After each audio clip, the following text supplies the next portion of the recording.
Doit-on imposer sa religion aux enfants? Est-ce qu'on doit poser sa religion aux enfants? Non, ce n'est pas possible. Tu ne peux pas imposer. Parce que quand on parle d'imposer, là, on voit la force. Alors que véritablement, la religion, c'est pas quand même. On ne doit pas imposer la religion à une personne. On ne doit pas utiliser la force pour amener quelqu'un à comprendre. Non. Quand tu imposes, comme on appelle quelque chose à quelqu'un, c'est que quelque part, il y a du faux. Gloire à Dieu, tu n'es pas sincère, tu n'es pas dans la vérité, tu n'es pas dans la justice. Il y a quelque chose que tu caches. Donc si tu n'utilises pas la force là, ça ne marchera pas. Ou peut-être que tu as ce que tu devais faire au départ, tu n'as pas pu faire. Maintenant, à l'arrivée, c'est impossible. Parce que les choses ont des étapes. J'ai dit qu'un enfant, qu'est-ce qu'on fait? On l'éduque. Et quand il devient adulte, on lui donne des conseils. Mais quand il était enfant, tu ne lui as pas appris une bonne éducation. L'enfant n'a pas été éduqué. Mais quand il a grandi, et puis tu veux l'éduquer, ça passe pas. Donc tu es obligé d'utiliser la force. Est-ce que vous voyez non? Mais là, ce n'est plus un problème de force, ce sont des conseils. Or, les conseils, on peut donner des conseils à quelqu'un, il peut accepter comme il peut ne pas accepter. Mais l'éducation, là, ce que tu dis à l'enfant, c'est ce qu'il fait. Et on utilise des manières, des stratégies pour amener à l'enfant d'accepter ou de faire ce qu'on veut. C'est ça l'éducation. Mais si tout ça l'a raté, toi-même tu sifflais les biens, tu étais dans les bois, tu étais ceci, tu menais une vie de dépravation et tout ça. Est-ce que tu avais temps? Et puis tu as grandi, ton enfant a grandi dans cette ambiance. Et maintenant tu connais le Seigneur. Et puis tu vas dire à ton enfant, mais allons à l'église, mais il ne croit pas. Il faut donner ta vie au Seigneur, mais il ne t'écoute même pas. Mais quand tu dis ça, mais il dit maman, mais tu dis quoi même? Vous voyez, durant tout ce temps-là, quand il était enfant, c'est là que tu devais commencer. Mais toi, tu n'étais pas encore dans le Seigneur. Ça arrive à plusieurs foyers, à plusieurs personnes. Et très souvent, c'est difficile. Et quand c'est comme ça, il faut faire attention. Il faut aller doucement. Et puis, il faut parler à Dieu. C'est Dieu ce qui peut éliminer le cœur de quelqu'un. Donc, toi, tu ne peux rien faire. Parce que ce que tu aurais pu faire, tu ne l'as pas fait dès le départ. Ce n'est pas à l'arrivée que tu vas pouvoir le faire. Maintenant, si tu ne peux plus faire, il y a quelqu'un qui puisse faire, c'est Dieu. C'est pourquoi tu pries afin que Dieu écoute son cœur. Tu pries pour l'enfant, tu pries pour l'enfant. Seigneur, touche. De la même manière, tu m'as touché. Moi-même, j'étais pourri, j'étais gâté. Mais tu m'as pris aujourd'hui, je t'ai connu. Ce que tu as fait pour moi, j'ai pris que tu fasses aussi pour mon enfant. Partout les parties. Seigneur, Seigneur, ça dépend de ce que tu veux que Dieu fasse. Et puis tu dis à Dieu, Dieu va faire. Voilà. Mais il ne sert à rien de l'obliger, de le forcer. Voilà. Si tu le forces, même que toi-même tu n'es pas clair. Quand on utilise la force dans quelque chose, c'est qu'il y a quelque chose qui n'est pas clair. C'est qu'on cache quelque chose.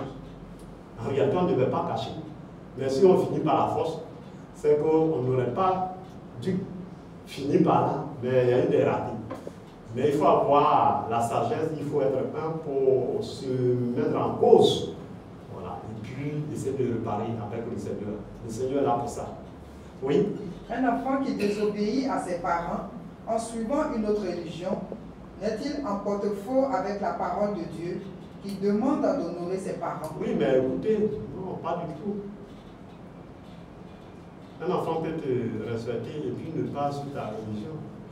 Qu'est-ce qu'on appelle le respect? Gloire à Dieu, c'est tout ça que j'ai dit. Si tu veux que l'enfant suive ta religion, je pense, il faut l'éduquer. Et la Bible nous dit d'enseigner nos enfants, d'éduquer nos enfants sur la voie de Dieu et tout ça là. Parce qu'un enfant, tout ce que tu lui dis là, ça reste. Et il va grandir avec. C'est ce que Dieu nous recommande, mais si tu n'as pas pu faire ça. Maintenant que, bon, écoutez, il ne suit pas ta religion, il fait autre chose, toi tu penses qu'il t'a désobéi, il ne t'a pas désobéi. Il y a eu quelque chose que tu as raté. Lorsque les gens viennent à l'église, ils laissent leurs enfants, et puis ils viennent. Amen. Donc, en faisant ça, ça vous dit qu'il y a quelque chose qui ne va pas. Soit tu penses que l'église n'est pas une bonne chose. Donc, si tu dois aller mourir, tu préfères mourir seul, tu préfères garder ton enfant, le préserver. Gloire à Dieu. Sinon, si tu penses que l'église est une bonne chose là, je crois que tu serais donné à ton enfant. Et si tu sais que c'est une bonne chose, et puis tu laisses ton enfant là, toi tu viens sur la scène, tu n'es pas bon. Gloire à Dieu. Amen. Tu sais qu'il y a quelque chose qui est bon. Et puis ton enfant, tu l'aimes. Et puis tu lui rends position de ces choses. Mais pourquoi ne pas aussi convier ton enfant pour que lui aussi puisse bénéficier? Mais toi, tu le laisses.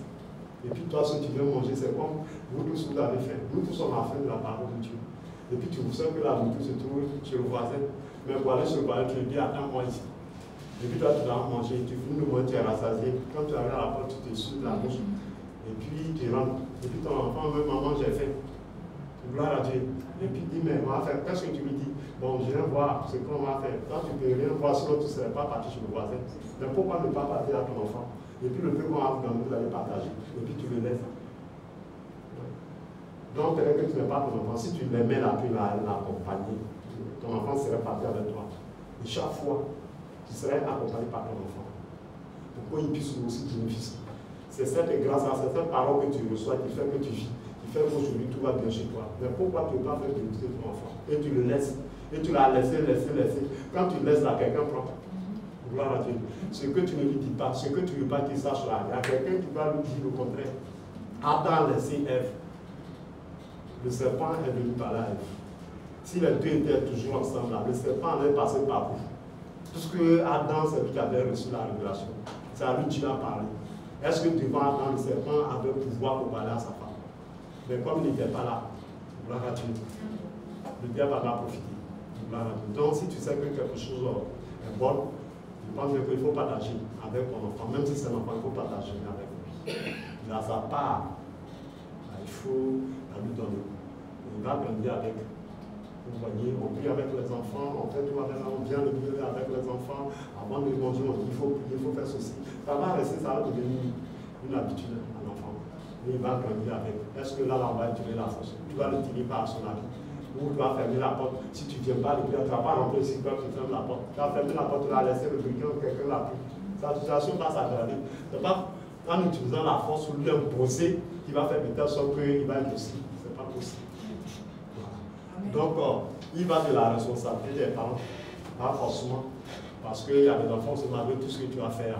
Parce que l'environnement aussi, voilà, il y a tout ça qu'on a parlé, l'environnement aussi peut entrer en compte, quel que soit tes efforts, l'environnement peut, mais néanmoins, une fois que l'enfant est né et que tu l'as consacré à Dieu, et que quel que soit, c'est parce que tu ne vas pas vivre éternellement avec ton enfant. Ton enfant, de temps en temps, il peut ne pas être avec toi, il peut être à l'école, il peut être avec ses amis. Mais toi, en tant que mère, tu connais. Donc, tu ne fais que réfléchir, je veux lui prier pour lui partout où il sera là. Que la main de Dieu soit avec lui, qu'il revienne, c'est le sort et tout ça. C'est ce qu'il faut faire. Mais si tu n'as pas fait tout ça là, ça ne marchera pas. Ok.